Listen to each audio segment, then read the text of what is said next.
Nucleus എവിടെയാണ്? ന്യൂക്ലിയസിന്റെ ഉള്ളിൽ. അതുകൊണ്ടാണ് നമ്മൾ ന്യൂക്ലിയസിനെ സെന്റർ ഓഫ് ദി സെൽ എന്ന് പറയുന്നത്. നിങ്ങൾക്ക് നന്നായി മനസ്സിലായി. ഹായ് സ്റ്റുഡൻസ്, എല്ലാവർക്കും എൻ്റെ വീഡിയോയിലേക്ക് സ്വാഗതം. സോ കഴിഞ്ഞ ക്ലാസ്സിൽ നമ്മൾ എന്താണ് ഒരു മൈക്രോസ്കോപ്പ്, മൈക്രോസ്കോപ്പിന്റെ പാർട്സ് എന്താണ്, മൈക്രോസ്കോപ്പ് യൂസ് ചെയ്ത് എങ്ങനെ ഒരു സ്പെസിമെൻ കാണാം എന്നൊക്കെ നമ്മൾ പഠിച്ചു. സോ ഈ മൈക്രോസ്കോപ്പ് യൂസ് ചെയ്ത് നമ്മൾ കാണുന്ന സ്പെസിമെൻ എന്തായിരിക്കും? ഒന്നെങ്കിൽ ഒരു പ്ലാന്റ് സെൽ അല്ലെങ്കിൽ ഒരു എലമെന്റ് സെല്ലൊക്കെ ആയിരിക്കും. അപ്പോൾ ഇനി നമ്മൾ പഠിക്കാൻ പോകുന്നത് എന്താണ് ഒരു സെല്ല്. ഓക്കെ, അപ്പോൾ നിങ്ങളുടെ ടെക്സ്റ്റിൽ നിങ്ങൾക്ക് അടുത്ത് പഠിക്കാനുള്ളത് സെല്ല് എന്താണ്, സെല്ല് ആരെ കണ്ടുപിടിച്ചത്, അങ്ങനെയുള്ള കാര്യങ്ങളൊക്കെയാണ്. സോ നിങ്ങളുടെ ടെക്സ്റ്റിൽ 11ാമത്തെ പേജിൽ ഡിസ്കവറി ഓഫ് സെല്ല്, സെല്ലിന്റെ കണ്ടുപിടുത്തം. റോബർട്ട് ഹുക്ക് എന്ന് പറയുന്ന സയന്റിസ്റ്റ് ആണ് സെല്ലിനെ കണ്ടുപിടിച്ചത്. Robert hook is the scientist who discovered cell using A simple microscope. അദ്ദേഹം ഒരു സിമ്പിൾ മൈക്രോസ്കോപ്പ് യൂസ് ചെയ്തിട്ടാണ് ഒരു സെല്ലിനെ കണ്ടുപിടിച്ചത്. അദ്ദേഹം എങ്ങനെ സെല്ല് കണ്ടുപിടിച്ചത് എന്ന് വെച്ചാൽ, ഈ കോർക്കിന്റെ സെക്ഷൻ, കോർക്ക് എന്ന് പറഞ്ഞു കഴിഞ്ഞാൽ മരത്തിന്റെ ഒരു കഷ്ണത്തിനാണ് നമ്മൾ കോർക്ക് എന്ന് പറയുന്നത്. കോർക്കിന്റെ ഒരു സെക്ഷൻ എടുത്ത് അദ്ദേഹം സിമ്പിൾ മൈക്രോസ്കോപ്പിൽ കൂടി നോക്കിയപ്പോൾ കുറെ ചെറിയ ചെറിയ ചേമ്പേഴ്സ് കണ്ടു, ചെറിയ ചെറിയ ബോക്സ് പോലെയുള്ള. ആ ചേമ്പേഴ്സിന് അദ്ദേഹം ഇട്ട പേരാണ് സെല്ല് എന്നുള്ളത്. അപ്പോൾ അങ്ങനെ റോബർട്ട് ഹുക്കാണ് സെല്ല് കണ്ടുപിടിച്ചത്. അത് കഴിഞ്ഞ് സെൽ ബയോളജിയിൽ ഒരുപാട് കണ്ടുപിടുത്തങ്ങൾ വന്നു. അതാണ് നിങ്ങൾക്ക് ടെക്സ്റ്റിൽ അടുത്ത് പഠിക്കാനുള്ളത്, milestones in cell biology. Cell ബയോളജിയിൽ വന്ന അടുത്തടുത്ത വലിയ വലിയ മാറ്റങ്ങൾ. സോ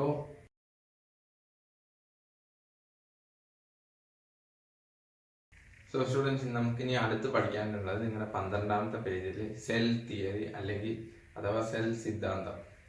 ഇത് നിങ്ങൾക്ക് എക്സാമിന് ഷുവറായിട്ട് ചോദിക്കുന്ന ഒരു ക്വസ്റ്റ്യൻ തന്നെയാണ്. എന്താണ് സെൽ തിയറി, ഇത് ആരാണ് പ്രപ്പോസ് ചെയ്തത്, ആരാണ് ഇത് ഉണ്ടാക്കിയെന്നുള്ളത്. സോ സെൽ തിയറി MJ ഷാൻലിനും തിയോഡർ ഷ്വാനും കൂടി 1839 ബാക്കിയുള്ള സയന്റിസ്റ്റുകളുടെ പറഞ്ഞ തിയറീസ് എല്ലാം കൂടി അവർ കമ്പൈൻ ചെയ്തിട്ടാണ് അവർ ഈ തിയറി ഉണ്ടാക്കിയത്. അതായത് ദ ബോഡി ഓഫ്, തിയറിയിൽ 2 തിയറി ഉണ്ട്. അതിലൊന്നാണ് the body of all organism is made up of cell. The body of all organism is made up of cell. എല്ലാ ജീവജാലങ്ങളുടെയും ശരീരം ഉണ്ടാക്കിയിരിക്കുന്നത് സെല്ല് കൊണ്ടാണെന്നുള്ളതാണ് ആദ്യത്തെ തിയറി. മനസ്സിലായില്ലേ? ഇനി 2ാമത്തെ തിയറി എന്ന് പറയുന്നത് cell is the basic functional and structural unit of an organism. ഒരു ജീവിയുടെ സ്ട്രക്ചർ പരമായിട്ടും അഥവാ ഫങ്ഷണൽ പരമായിട്ടും ബേസിക് യൂണിറ്റ് എന്ന് പറയുന്നത് സെല്ലാണ്. അതാണ് അവർ പ്രപ്പോസ് ചെയ്ത 2ാമത്തെ തിയറി. അതായത് ഇപ്പം നമ്മളൊരു വീട് കെട്ടുന്ന സമയത്ത് നമ്മൾ വീട് കെട്ടാൻ വേണ്ടി യൂസ് ചെയ്യുന്ന ഓരോ ചെങ്കല്ല് അല്ലെങ്കിൽ ഓരോ ഹോളോ ബ്രിക്ക്, എന്തോ കല്ലായിക്കോട്ടെ, ഈ ഓരോ കല്ല് ഓരോ യൂണിറ്റ് ആണ്. ഇത് ചേർന്നിട്ടാണ് ഒരു വലിയ വീടാവുന്നത്. അതേപോലെ ഓരോ സെല്ലുകൾ ഇഷ്ടം പോലെ ചേർന്നിട്ടാണ് നമ്മളൊരു ഓർഗാനിസം ആവുന്നത്. സോ മനസ്സിലായില്ലേ? ഇതാണ് സെൽ തിയറി. ഇത് പ്രപ്പോസ് ചെയ്തത് MJ ഷാൻലിനും തിയോഡർ ഷ്വാൻ 1839. ഇത് നിങ്ങളുടെ ടെക്സ്റ്റിൽ 12ാമത്തെ പേജിൽ വളരെ വൃത്തിയായി കൊടുത്തിട്ടുണ്ട് ഒരു ബോക്സിൽ. നിങ്ങളത് വായിക്കുക. 3 പോയിന്റ് കൊടുത്തിട്ടുണ്ട്. ആദ്യത്തെ പോയിന്റാണ് resist foreign particles. Resist foreign particles എന്ന് പറഞ്ഞു കഴിഞ്ഞാൽ നമ്മുടെ ശരീരത്തിലോട്ട് വരുന്ന പുറത്തുനിന്ന് വരുന്ന പാർട്ടിക്കിൾസിനെ റെസിസ്റ്റ് ചെയ്യുക, തടയുക എന്നുള്ളതാണ് സെല്ലിന്റെ ഡ്യൂട്ടി. സോ അതൊന്ന്. 2ാമത്തത് പ്രൊഡ്യൂസ് എനർജി ഫ്രം ന്യൂട്രിയൻസ്. അതായത് നമുക്ക് എന്ത് ചെയ്യണമെങ്കിൽ, എന്ത് ആക്ടിവിറ്റി ചെയ്യണമെങ്കിൽ എനർജി വേണം. ഈ എനർജി എവിടെ നിന്ന് ഉണ്ടാവുന്നത്? നമ്മൾ കഴിക്കുന്ന ഫുഡിൽ നിന്ന്. ഈ ഫുഡിൽ ഉണ്ടാവുന്ന ഈ ന്യൂട്രിയൻസിൽ നിന്ന് എനർജി ഉണ്ടാക്കുന്നത് ആരാണ്? സെല്ലാണ്. So produce energy from nutrients. അടുത്തത് synthesis of biomolecules. Synthesis of biomolecules എന്ന് പറയുന്നതിന് മുന്നേ നിങ്ങൾ ബയോമോളിക്യൂൾസ് എന്താണെന്ന് അറിയണം. സോ ബയോമോളിക്യൂൾസ് എന്ന് പറഞ്ഞു കഴിഞ്ഞാൽ ഒരു ലിവിങ് ഓർഗാനിസത്തിന്റെ ഉള്ളിൽ ഉണ്ടാക്കുന്ന കെമിക്കൽ കോമ്പൗണ്ട്സിനെയാണ് നമ്മൾ ബയോമോളിക്യൂൾസ് എന്ന് പറയാം. മനസ്സിലായോ? ഒരു ലിവിങ് ഓർഗാനിസത്തിന്റെ ഉള്ളിലുള്ള കെമിക്കൽ കോമ്പൗണ്ട്സിനെയാണ് ബയോമോളിക്യൂൾസ് എന്ന് പറയാം.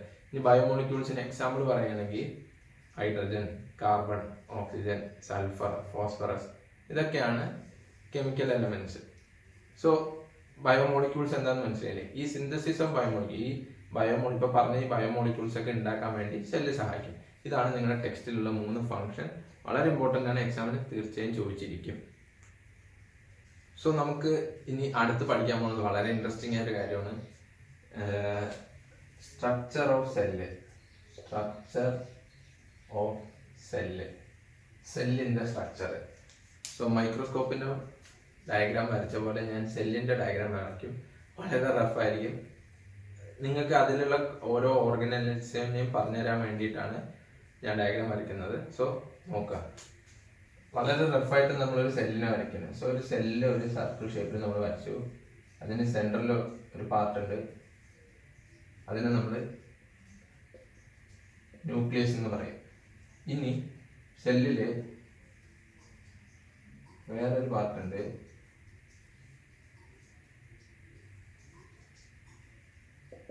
മൈറ്റോകോൺട്രിയ എന്ന് പറയും. ഇനി ഈ സെല്ലിലെ ഈ ജെല്ലി ലൈക്ക് സബ്സ്റ്റൻസ് ഇവിടെ ഇല്ലേ, ഇതിനെ നമ്മൾ സൈറ്റോപ്ലാസം എന്ന് പറയും. സൈറ്റോപ്ലാസം.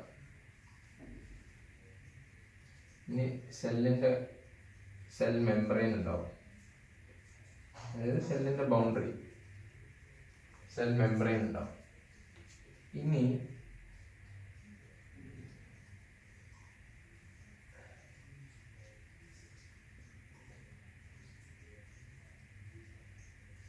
ഗോൾഗി കോംപ്ലക്സ് ഉണ്ടാവും. പിന്നെ വളരെ ഇമ്പോർട്ടൻ്റ് ആയ ഒരു സാധനം, ഒരു ഓർഗനല്ലായിട്ട്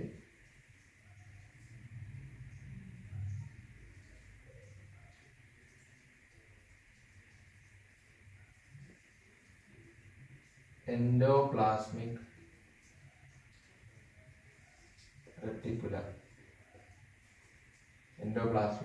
റെറ്റിക്കുലം. ഇതല്ലാണ്ട് ഇനി ഉണ്ട് കേട്ടോ, റൈബോസോംസ്.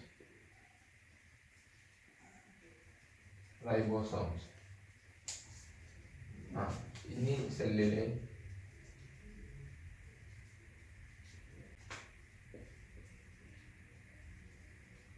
ഇതാണ് ഒരു സെല്ല്. നിങ്ങൾക്ക് എക്സാമിന് ഒരു സ്ട്രക്ചർ ഓഫ് സെല്ല് വരയ്ക്കാൻ പറഞ്ഞു കഴിഞ്ഞാൽ ഒരു സെല്ല് വരയ്ക്കുക എന്നുള്ളത്. സോ സെല്ലിന്റെ ഇതാണ് ന്യൂക്ലിയസ്, സെൻട്രലിൽ ഉള്ള പോർഷനെയാണ് ന്യൂക്ലിയസ് എന്ന് പറയും.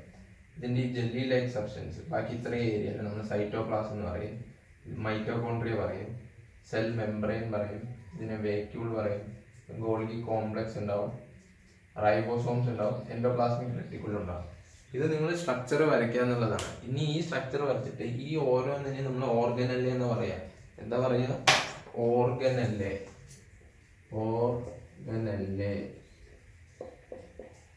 എന്താണ് ഈ ഓർഗനല്ലേ എന്ന് പറഞ്ഞാൽ, ഇപ്പം നമ്മുടെ ശരീരത്തിൽ ഓരോ ഫങ്ഷൻ ചെയ്യാൻ വേണ്ടി ഓരോ ഓർഗൻസ് ഉണ്ട് ഇല്ലേ? ഡൈജഷൻ ചെയ്യാൻ സ്റ്റൊമക്ക് ഉണ്ട്, എക്സ്ക്രീഷൻ ചെയ്യാൻ കിഡ്നി ഉണ്ട്, റെസ്പിറേഷൻ ചെയ്യാൻ ലങ്സ് ഉണ്ട്. സോ പല ഫങ്ഷൻ ചെയ്യാൻ പല ഓർഗൻസ് ഉണ്ട്. അതേപോലെ ഒരു സെല്ലിൻ്റെ അകത്ത് ഒരുപാട് ഫങ്ഷൻ ഉണ്ട്, വളരെ കോംപ്ലക്സ് ആണ്. സോ ഈ സെല്ലിൻ്റെ ഉള്ളിൽ പല ഫങ്ഷൻ ചെയ്യാൻ വേണ്ടിയിട്ട് പല ഓർഗനല്ലേ എന്ന് പറയാം അതിന്. ഈ ഓരോ vacuole, Golgi complex, endoplasmic reticulum, ribosome, mitochondria, ഇതിനൊക്കെ നമ്മൾ ഓരോ ഓർഗനല്ലേ പറയാം. അപ്പൊ എന്താണ് ഓർഗനല്ലേ എന്ന് മനസ്സിലായില്ലേ?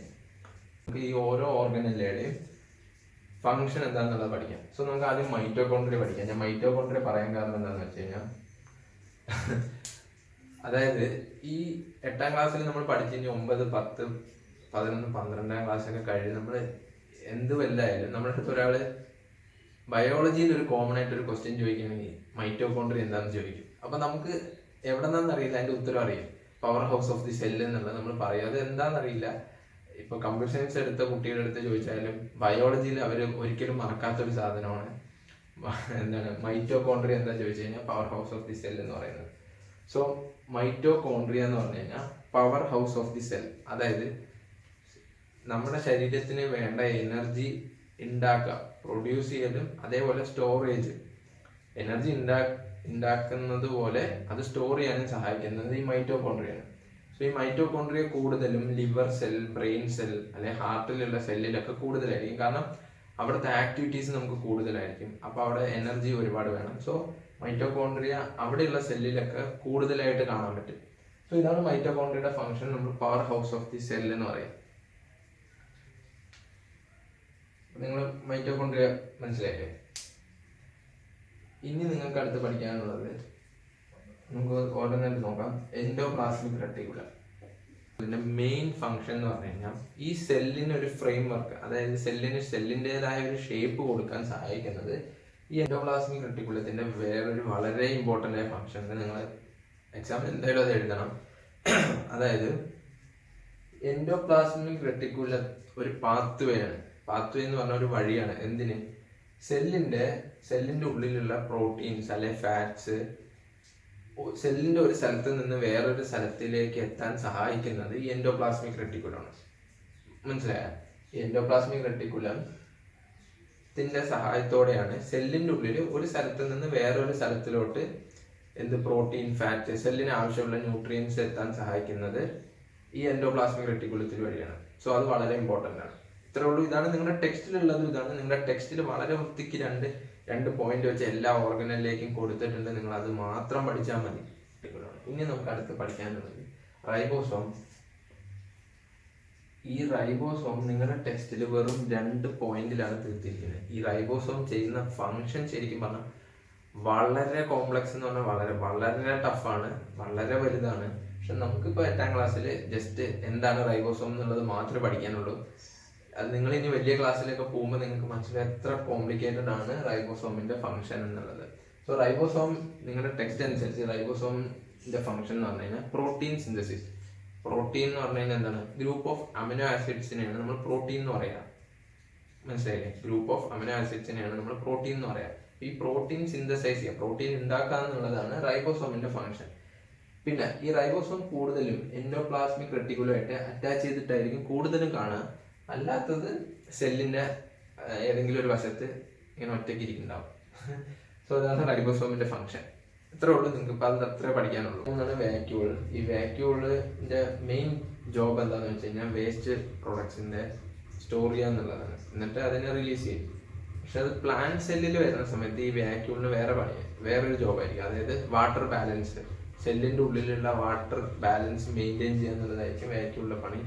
പിന്നെ പ്ലാന്റ് സെല്ലിലൊക്കെ വരുമ്പോൾ ശരിക്കും വാക്യൂളിന്റെ സൈസ് കുറച്ചും കൂടി വലുതായിരിക്കും. കാരണം സെല്ലിന്റെ ഒരു പകുതി സ്ഥലം അവർ തന്നെ ഓക്യുപ്പൈ ചെയ്യും.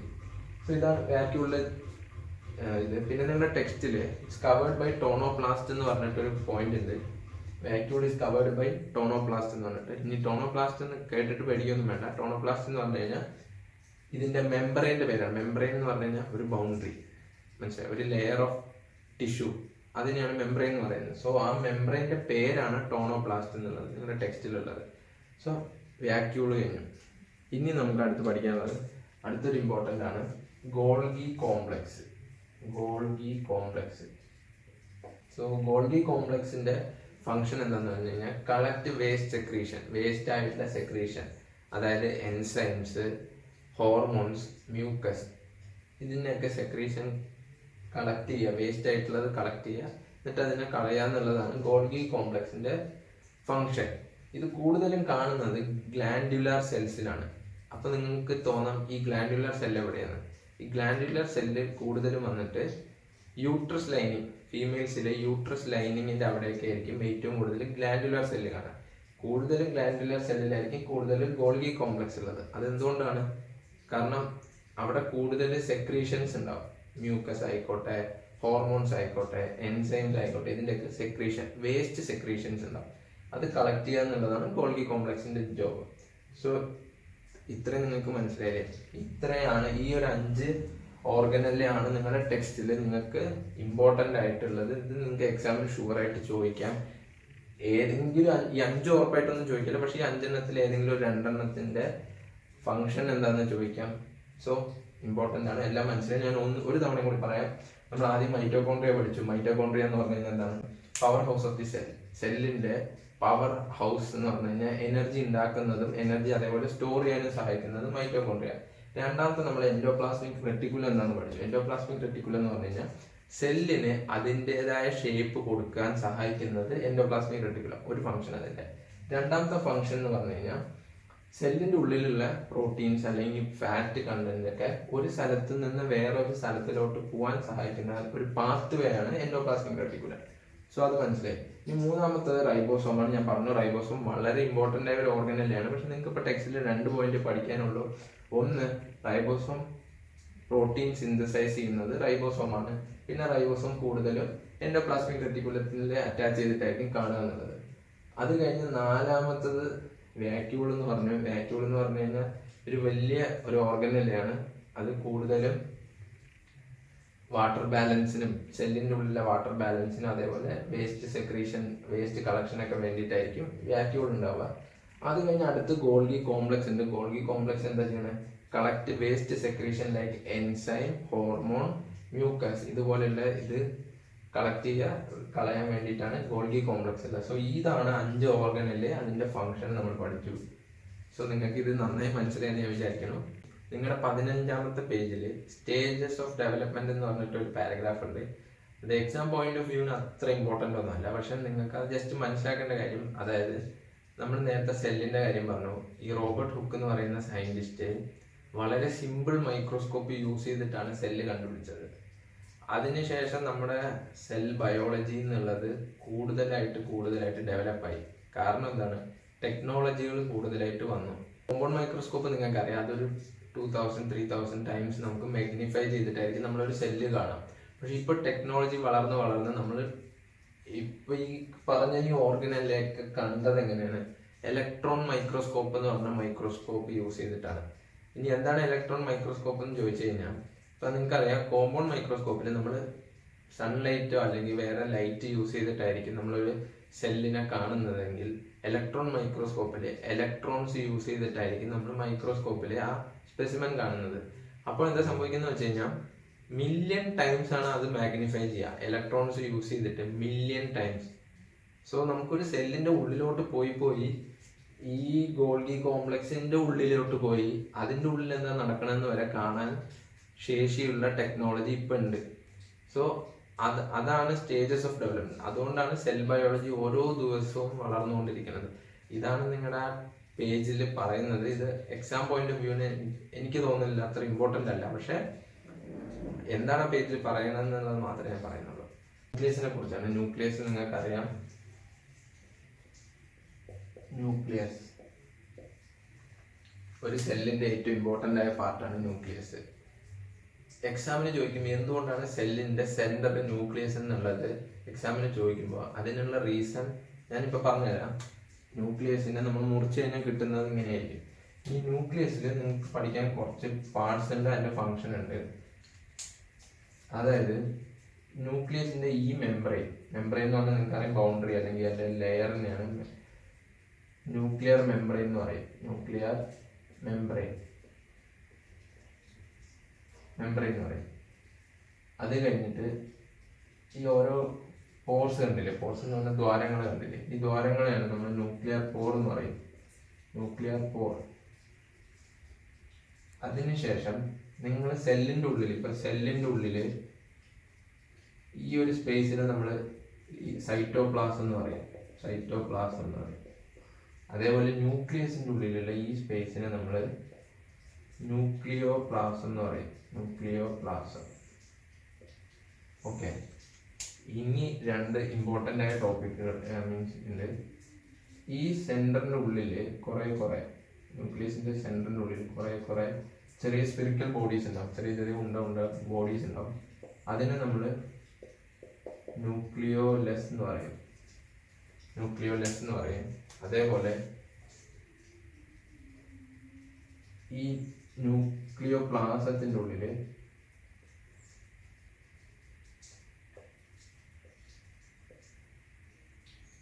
ഇങ്ങനത്തെ ഒരു ഫ്രെയിം വർക്കുകളൊക്കെ ഉണ്ടാവും. അതിനെ നമ്മൾ ക്രോമാറ്റിൻ റെറ്റിക്കുലം എന്ന് പറയും.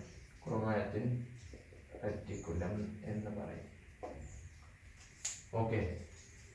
ഇതൊരു ന്യൂക്ലിയസ് ആണ്. ന്യൂക്ലിയസിനെ നമ്മൾ മുറിച്ച് കഴിയുമ്പോൾ നമുക്ക് കിട്ടുന്ന ഒരു ഏകദേശം വ്യൂ ആണ് ഞാൻ ഈ വരച്ചിരിക്കുന്നത്. റഫ് ഡയഗ്രാം ആണ്. നിങ്ങളുടെ ടെക്സ്റ്റിൽ 16ാമത്തെ പേജിൽ നല്ല വൃത്തിക്ക് ന്യൂക്ലിയസിന്റെ ഡയഗ്രാം കൊടുത്തിട്ടുണ്ട്. നിങ്ങൾ അത് നന്നായി പഠിച്ചാൽ മതി. ഞാൻ ജസ്റ്റ് പാർട്സ് പറഞ്ഞു തരാൻ വേണ്ടി മാത്രമാണ്. സോ ആദ്യം ന്യൂക്ലിയർ മെംബ്രെയിൻ എന്താന്ന് പറയാം. ന്യൂക്ലിയർ മെംബ്രെയിൻ എന്ന് പറഞ്ഞു കഴിഞ്ഞാൽ ഒരു ഡബിൾ ലെയർ മെംബ്രെയിൻ ആണ്. ന്യൂക്ലിയസിന്റെ മെംബ്രെയിൻ ഒരു ഡബിൾ ലെയർ, 2 ലെയർ ഉള്ള ഒരു മെംബ്രെയിൻ ആണ് ന്യൂക്ലിയർ മെംബ്രെയിൻ എന്ന് പറഞ്ഞു കഴിഞ്ഞാൽ. അപ്പൊ ഇതിന്റെ ജോബ് എന്തായിരിക്കും? ന്യൂക്ലിയസിനെ കവർ ചെയ്യുക എന്നുള്ളതായിരിക്കും അതിന്റെ ജോലി, ന്യൂക്ലിയർ മെംബ്രെയിൻ്റെ. ഇനി ന്യൂക്ലിയർ പോർ ഉണ്ട്. ന്യൂക്ലിയർ പോർ എന്ന് പറഞ്ഞു കഴിഞ്ഞാൽ ഈ കാണുന്ന ദ്വാരങ്ങൾ, ഈ ചെറിയ ഹോൾസിനെയാണ് നമ്മൾ ന്യൂക്ലിയർ പോർ എന്ന് പറയുന്നത്. അതെന്താ ചെയ്യുക? ന്യൂക്ലിയസിന്റെ ഉള്ളിലേക്ക് കണ്ടക്ട് ചെയ്യാൻ വേണ്ടിയിട്ട്, അതായത് ന്യൂക്ലിയസിന്റെ ഉള്ളിൽ നിന്ന് എന്തെങ്കിലും പുറത്തോട്ട് പോകാനും അതേപോലെ ഏതെങ്കിലും സാധനം അകത്തേക്ക് പോകാനുള്ള ഒരു വഴിയാണ് ഈ ന്യൂക്ലിയർ പോർ എന്ന് പറയുന്നത്. ഇനി ന്യൂക്ലിയോ പ്ലാസം എന്ന് പറയുന്നത്, നിങ്ങൾ സൈറ്റോപ്ലാസം നിങ്ങൾക്കറിയാം, അതേപോലെ ന്യൂക്ലിയോ പ്ലാസം എന്ന് പറഞ്ഞാൽ ഈ ഫ്ലൂയിഡ് ആയിട്ട് കിടക്കുന്ന ഈ മൊത്തം ഭാഗങ്ങളില്ലേ, ഇതിനൊക്കെയാണ് നമ്മൾ ന്യൂക്ലിയോ പ്ലാസം എന്ന് പറയാം. ഈ ന്യൂക്ലിയോ പ്ലാസത്തിന്റെ ഉള്ളിലാണ് ഈ ന്യൂക്ലിയോലെസും അതേപോലെ ഈ ക്രൊമാറ്റിൻ റെറ്റിക്കുലും ഉണ്ടാവുക. കേട്ടാ? ഇപ്പൊ ഞാൻ കുറച്ചും കൂടി ഇതായിട്ട് പറഞ്ഞുതരാം. അതായത് ന്യൂക്ലിയോ പ്ലാസത്തിന്റെ ഉള്ളിലാണ് ഈ ന്യൂക്ലിയോലെസും ഇരിക്കുന്നത്, അതേപോലെ ഈ ക്രൊമാറ്റിൻ റെറ്റിക്കുല. ഇനി ക്രൊമാറ്റിൻ റെറ്റിക്കുലം എന്താണ്? ഈ ക്രൊമാറ്റിൻ റെറ്റിക്കുലമാണ് ന്യൂക്ലിയസിന്റെ ഒരു ഫ്രെയിം വർക്ക്. ഓക്കെ, ന്യൂക്ലിയസിന്റെ ഒരു ഫ്രെയിം വർക്കാണ് ഈ ക്രൊമാറ്റിൻ റെറ്റിക്കുലം എന്ന് പറയുന്നത്. ഇനി ന്യൂക്ലിയോലെസ് എന്ന് പറഞ്ഞാൽ എന്താണ്? റൈബോസോംസിന് ഉണ്ടാക്കുന്നത്, റൈബോസോം സിന്തസിസ് ചെയ്യുന്നത് ഈ ന്യൂക്ലിയോലെസിലാണ്. റൈബോസോം എന്താ സിന്തസിസ് ചെയ്യുന്നത്? പ്രോട്ടീൻ. നിങ്ങൾക്കറിയാം. ന്യൂക്ലിയോലെസ് എന്താണ് സിന്തസൈസ് ചെയ്യുന്നത്? റൈബോസോംസിന് ഉണ്ടാക്കുന്നത് ന്യൂക്ലിയോലെസിലാണ്. ഇനി ഈ ക്രൊമാറ്റിൻ റെറ്റിക്കുലത്തിന്റെ ഉള്ളിലാണ് ജീൻസ് ഉണ്ടാവുക. എന്തുണ്ടാവുക? ജീൻസ് എന്ന് പറഞ്ഞാൽ നമ്മുടെ പാരമ്പര്യമായിട്ട് കിട്ടുന്ന പല കാര്യങ്ങളില്ല, ഇതൊക്കെ സ്റ്റോർ ചെയ്യുന്നത് ഈ ക്രൊമാറ്റിൻ റെറ്റിക്കുലത്തിന്റെ അകത്താണ്. ഒന്നും കൂടി സിമ്പിൾ ആയിട്ട് എല്ലാം പറഞ്ഞുതരാം. നമ്മൾ ന്യൂക്ലിയസിനെ എടുത്തു. ന്യൂക്ലിയസിനെ നമ്മളൊരു സ്ട്രോബെറി ആയിട്ട് കൺസിഡർ ചെയ്യുക. ചെയ്യുന്നത് എന്താണെന്ന് വെച്ചാൽ സ്ട്രോബെറിയിൽ കുറെ പോർസ് ഉള്ളതുകൊണ്ടാണ് ഞാൻ അതായിട്ട് കൺസിഡർ ചെയ്തത്. അതിനെ നമ്മൾ പകുതിയിൽ നിന്ന് മുറിച്ചു കഴിഞ്ഞാൽ, മുറിക്കുന്ന സമയത്ത് നമുക്ക് ഇങ്ങനെ ഒരു ഡയഗ്രാം കിട്ടും, അല്ലെങ്കിൽ ഇങ്ങനെ ഒരു ഫിഗർ കിട്ടും.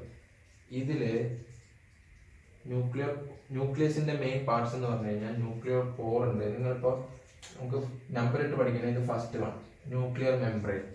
ന്യൂക്ലിയസിന്റെ ഡബിൾ ലെയർഡ് മെംബ്രെയിൻ ആണുള്ളത്. സോ ന്യൂക്ലിയർ മെംബ്രെയിൻ, ന്യൂക്ലിയസിന്റെ കവറിങ്ങിനെയാണ് ന്യൂക്ലിയർ മെംബ്രെയിൻ എന്ന് പറയുന്നത്. രണ്ടാമത്തത് ന്യൂക്ലിയർ പോർ, ന്യൂക്ലിയസിലുള്ള ഹോൾസ് തന്നെയാണ്. എന്തിനു വേണ്ടിയിട്ട്? പുറത്തോട്ടോ എന്തെങ്കിലും മെറ്റീരിയൽസിന് പോകാൻ വേണ്ടിയിട്ടുള്ള ഹോൾസ് ആണ് ഈ ന്യൂക്ലിയർ പോർ എന്ന് പറയുന്നത്. ഇനി ന്യൂക്ലിയർ പ്ലാസം, മൂന്നാമത്തത്. ന്യൂക്ലിയർ പ്ലാസം എന്ന് പറഞ്ഞു കഴിഞ്ഞാൽ ന്യൂക്ലിയസിന്റെ ഞാനിപ്പോൾ ഇവിടെ കൊടുത്തിരിക്കുന്ന ഈ പച്ച കളറിൽ കൊടുത്തിരിക്കുന്ന ഈ മൊത്തം ഭാഗം, ഇത് മൊത്തം ന്യൂക്ലിയർ പ്ലാസമാണ്. ഈ ന്യൂക്ലിയർ പ്ലാസത്തിലാണ് ഈ ന്യൂക്ലിയോലെസും അതേപോലെ ഈ ക്രൊമാറ്റിൻ റെറ്റിക്കുലവും കിടക്കുന്നത്. ഓക്കെ, അതാണ് ന്യൂക്ലിയർ പ്ലാസം. ഇനി ന്യൂക്ലിയോലെസ് എന്ന് പറഞ്ഞാൽ എന്താണ്? ന്യൂക്ലിയോലെസ് എന്ന് പറഞ്ഞാൽ ന്യൂക്ലിയസിന്റെ ഒരു സെൻട്രൽ പോർഷൻ, അതിന്റെ ഉള്ളിൽ കുറെ സ്പിരിക്കൽ ബോഡീസ് ഉണ്ട്, സർക്കിളില് കുറെ ബോഡീസ് ഉണ്ട്. ഈ ബോഡീസ് എന്താ ചെയ്യുന്നത്? സിന്തസിസ് ഓഫ് റൈബോസോം ഉണ്ടാക്കാൻ സഹായിക്കുന്നത് ഈ ന്യൂക്ലിയോലെസ് ആണ്. അത് നാലാമത്തത്. സോ ഇനി അഞ്ചാമത്തത് ക്രൊമാറ്റിൻ റെറ്റിക്കുല. നിങ്ങൾ സെല്ലില് എൻഡോപ്ലാസ്മിക് റെറ്റിക്കുലം എന്താണെന്ന് പഠിച്ചു. എന്തായിരുന്നു? സെല്ലിന് ഒരു ഷേപ്പ് കൊടുക്കുക, അല്ലെങ്കിൽ ഒരു ഫ്രെയിം വർക്ക് ചെയ്യുന്നത് ആരാണ്? Endoplasmic reticulum. അതേപോലെ ന്യൂക്ലിയസിന്റെ ഉള്ളിൽ ക്രൊമാറ്റിൻ റെറ്റിക്കുലം ഉണ്ട്. ഈ ക്രൊമാറ്റിൻ റെറ്റിക്കുലത്തിന്റെ ഉള്ളിലാണ് ജീൻസ് ഉള്ളത്. ജീൻസ് എന്ന് പറഞ്ഞു കഴിഞ്ഞാൽ നമുക്ക് പാരമ്പര്യമായിട്ട് നമ്മുടെ കഴിവുകളൊക്കെ നമ്മൾ ജീൻസ് എന്ന് പറയാം. ആ ജീൻസ് ഒക്കെ ഉള്ളത് ഈ ക്രൊമാറ്റിൻ റെറ്റിക്കുലത്തിന്റെ ഉള്ളിലാണ്. സോ ഇതാണ് ന്യൂക്ലിയസും ന്യൂക്ലിയസിന്റെ പാർട്സും ന്യൂക്ലിയസിന്റെ ഫംഗ്ഷനും. കുറച്ച് കോംപ്ലിക്കേഷൻ ഉള്ള പോലെ തോന്നുന്നുണ്ട്, പക്ഷെ നിങ്ങളുടെ ടെക്സ്റ്റ് നോക്കി വായിച്ചു കഴിഞ്ഞാൽ നിങ്ങൾക്ക് നന്നായി മനസ്സിലാവും. ഇനി നേരത്തെ ഞാനൊരു ക്വസ്റ്റ്യൻ നിങ്ങൾക്ക് എക്സാമിന് വരുന്നു പറഞ്ഞിരുന്നു. അതായത് എന്തുകൊണ്ടാണ് ന്യൂക്ലിയസിനെ നമ്മൾ സെല്ലിന്റെ സെന്റർ എന്ന് പറയാൻ കാരണം? അതായത് നമ്മുടെ സെല്ലിന്റെ ഉള്ളിൽ ഇഷ്ടംപോലെ ഫങ്ഷൻസ്, ആക്ഷൻസ് നടക്കുന്നുണ്ട്. ഇത് നടക്കാൻ കാരണം നമ്മുടെ സെല്ലിന്റെ ഉള്ളിൽ ഉണ്ടാക്കുന്ന ഓരോ പ്രോട്ടീനാണ്. ഇനി ഈ പ്രോട്ടീൻ എവിടെ സിന്തസൈസ് ചെയ്യുന്നത്? ഈ പ്രോട്ടീൻ റൈബോസോമിന്റെ ഉള്ളിലാണ് സിന്തസൈസ് ചെയ്യുന്നത്. റൈബോസോമിന്റെ ഫംഗ്ഷൻ ആണ് സിന്തസൈസ് ഓഫ് പ്രോട്ടീൻ എന്നുള്ളത്. ഈ റൈബോസോം എവിടെയുള്ളത്? ഈ ന്യൂക്ലിയോലെസിന്റെ ഉള്ളില്. ഈ ന്യൂക്ലിയോലെസ് എവിടെയാണ്? ന്യൂക്ലിയസിന്റെ ഉള്ളിൽ. അതുകൊണ്ടാണ് നമ്മൾ ന്യൂക്ലിയസിനെ സെന്റർ ഓഫ് ദി സെൽ എന്ന് പറയുന്നത്. നിങ്ങൾക്ക് നന്നായി മനസ്സിലായെന്ന് ഞാൻ വിചാരിക്കുന്നു. ഒരു തവണയും കൂടി ഞാൻ പറയാം. നമ്മുടെ സെല്ലിന്റെ ഉള്ളിൽ ഒരുപാട് കോംപ്ലക്സ് ഫംഗ്ഷൻ നടക്കുന്നുണ്ട്, ഒരുപാട് ആക്ടിവിറ്റീസ് നടക്കുന്നുണ്ട്. ഈ ആക്ടിവിറ്റീസ് നടക്കാൻ വേണ്ടി പല പ്രോട്ടീൻസ് ഉണ്ടാക്കണം. ഈ പ്രോട്ടീൻസ് ഉണ്ടാക്കുന്നത്, അല്ലെങ്കിൽ പ്രോട്ടീൻ സിന്തസൈസ് ചെയ്യുന്ന ആരാണ്? റൈബോസോം. ഈ റൈബോസോം എന്താണ്, അല്ലെങ്കിൽ അത് എവിടെയുള്ളത്? ന്യൂക്ലിയോലസിന്റെ ഉള്ളിലാണ് റൈബോസോം സിന്തസൈസ് ചെയ്യുന്നത്, റൈബോസോമിനെ ഉണ്ടാക്കുന്നത്. ഈ റൈബോസോം എവിടെയാണ്? ഈ ന്യൂക്ലിയോലസ് എവിടെയാണ്? ന്യൂക്ലിയസിന്റെ ഉള്ളിൽ. അതുകൊണ്ടാണ് നമ്മൾ ന്യൂക്ലിയസിനെ സെന്റർ ഓഫ് ദി സെൽ എന്ന് പറയുന്നത്. നിങ്ങൾക്ക് നന്നായി മനസ്സിലായെന്ന് ഞാൻ വിചാരിക്കുന്നു. സോ ഇനി നിങ്ങളുടെ ടെക്സ്റ്റില് വേണ്ടിയിട്ടാണ് ലാസ്റ്റ് ടോപ്പിക്കാണ് സൈറ്റോപ്ലാസം എന്താണ്, പ്രോട്ടോപ്ലാസം എന്താണെന്നുള്ളത് നിങ്ങളുടെ പേജ് നമ്പർ 13-ാമത്തെ പേജിൽ ഒരു സൈഡിൽ റൈറ്റ് സൈഡിൽ യെല്ലോ ബോക്സിൽ കൊടുത്തിട്ടുണ്ട്. നിങ്ങൾ അത് മൈൻഡ് ചെയ്യാതിരിക്കരുത്. അതൊക്കെ എക്സാമിന് എപ്പോഴും ടെക്സ്റ്റ് ഇമ്പോർട്ടൻ്റ് ആണ്. ഞാനിത് എപ്പോഴും പറയുന്ന കാര്യമാണ്. അതേപോലെ ടെക്സ്റ്റിന്റെ സൈഡിൽ ആ മഞ്ഞ ബോക്സ് വളരെ ഇമ്പോർട്ടൻ്റ് ആണ്. സോ അതിൽ സൈറ്റോപ്ലാസം എന്താണ്, പ്രോട്ടോപ്ലാസം എന്താണെന്നുള്ളത് ഇനി ശ്രദ്ധിക്കുക. സൈറ്റോപ്ലാസം നമ്മൾ നേരത്തെ സെല്ല് വരച്ചു. സെല്ലിൻ്റെ ഉള്ളിൽ കുറേ ഓർഗനൽസ് ഒക്കെ വരച്ചു.